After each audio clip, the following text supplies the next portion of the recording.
Thandis IDP Story. This is Thandi's story. Thandi lives in an informal settlement next to a township in an average small town. She was elected into her local informal settlement committee and given a mandate to get houses for the community. Thandi went to the municipality housing department to find out what to do. They told her to speak to her ward councillor. The ward councillor told Thandi that the municipality was getting ready to develop its 5-year integrated development plan, also called the IDP.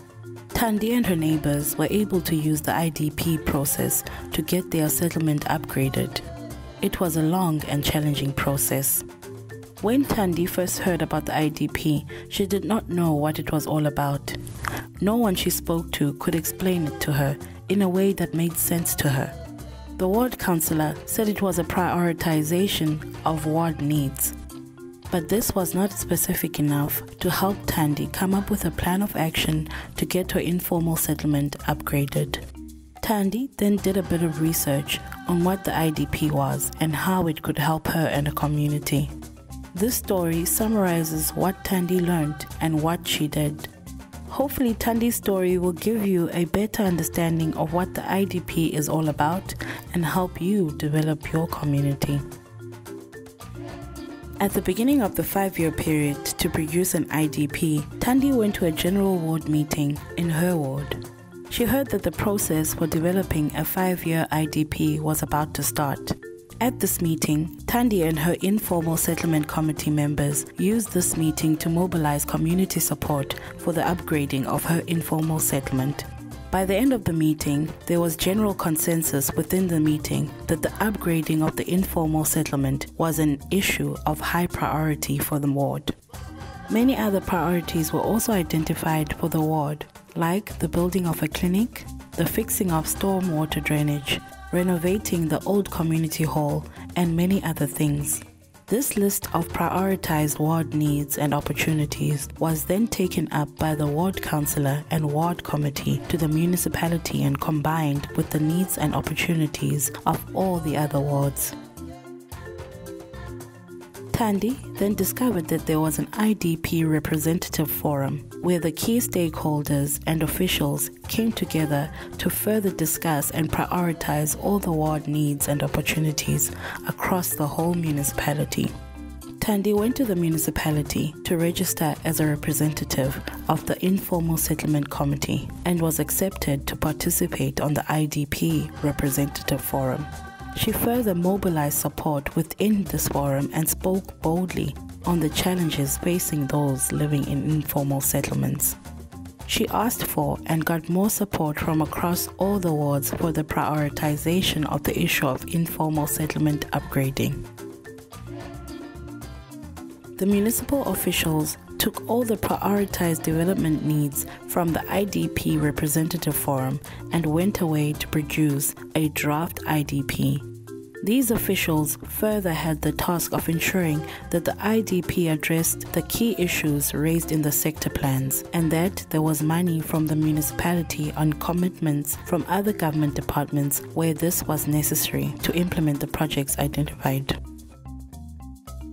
Once all this was concluded, a draft 5-year IDP was brought back to the IDP representative forum for discussion. Once this forum had discussed the draft IDP, it was taken to all the wards for presentation and discussion. This allowed each ward an opportunity to interrogate the 5-year IDP and to know exactly what projects would be implemented in their wards and when. This consultation process was extended to the business community, civil society organizations, and other stakeholders of the municipality.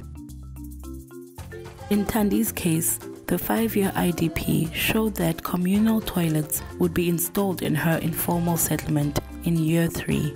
But before this upgrading could take place, new bulk water sanitation pipes needed to be planned and installed in year 2. In year 2, the municipality would also employ town planners to help the community design a basic map for the community that would mark out the plots and roads in the informal settlement. Other projects like a clinic and new taxi rank that Thandi had not thought about but which the people in the ward wanted were also reflected in the 5-year plan. After everyone had made comments on the IDP, the municipality made slight adjustments to the plan and the final 5-year IDP was then finally approved by the council. In the following years, Thandi and her informal settlement committee members continued to attend community meetings called by the ward committee to check on progress of the projects identified. At these community meetings, they also informed the ward committee of any issues relating to the quality and standard of services received. The ward councillor would then raise these issues with the relevant departments within the municipality for a speedy resolution. Before long, there were many community members in the ward who were involved in monitoring the progress of implementation of the projects throughout the 5-year period. This level of commitment by the community members ensured that the ward committees did not slack and that community and other meetings were organized and held regularly within the ward during those 5 years. In year 2 of implementation of the IDP, Thandi participated in a project steering committee for the upgrading of her informal settlement. Town planners and engineers were involved in these meetings to do the detailed planning that was needed to get ready to actually upgrade the informal settlement in year 3. At these meetings, Thandi and others were able to discuss with the municipality where they thought the roads and paths should go in the informal settlement. They also discussed how to build the roads and communal toilets using local building materials where possible and local labor that would be trained. When year 3 came, the bulk services and the informal settlement upgrading plans had been done. This made it very easy to build the roads and communal facilities within Thandi's informal settlement without any problems. By the time the annual IDP review came around in year 3, Thandi had joined a local women's group that was involved in social upliftment in the community. They visited the elderly, established backyard gardens, and ran a savings club. The group managed to mobilize in the revised IDP plan for year 4 for the development of a pedestrian bridge across a dangerous road that cut the informal settlement in 2. By this time, community activism had grown in the area. When the next local government elections came around, Thandi was elected onto her ward committee as a representative of women and vulnerable groups. Thandi is now working hard to prepare the sector to participate in the next 5-year IDP cycle by proactively organizing community meetings where women and children and people with disability can meet to discuss what assets they already have that they can build on and what their priority development needs are. These issues will be taken to the next general ward meeting for discussion along with other priorities raised by other groups. The community is in effect preparing itself to proactively submit its development priorities and needs to the municipality for inclusion in the draft IDP as opposed to waiting for the municipality to bring a draft IDP to them.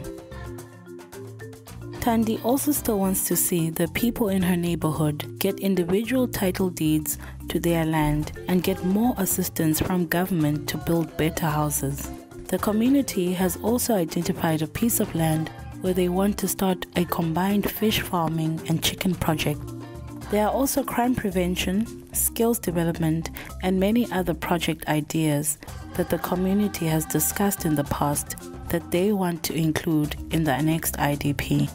Thandi is committed to working hard to get these and other projects onto the next 5-year IDP. Thandi's story shows how important it is for communities to participate in the planning and development process of the municipality and to know how the IDP can best work for them. If Thandi had not participated in the IDP process, her informal settlement may not have been identified for inclusion in the plan. The new pedestrian bridge would definitely not have been built. Thandi was able to monitor and hold government to account for the decisions that it had made. Thandi knew what was in the plans, and the municipality was able to keep her and others updated on the progress. Thandi's experience, like many others, shows that it's important for people, citizens, communities, and for you to participate in the municipal IDP process. If more people participate in planning, the decisions that get made will better reflect the needs and aspirations of the community. This is everyone's responsibility, not just a responsibility of a ward committee or a chosen few.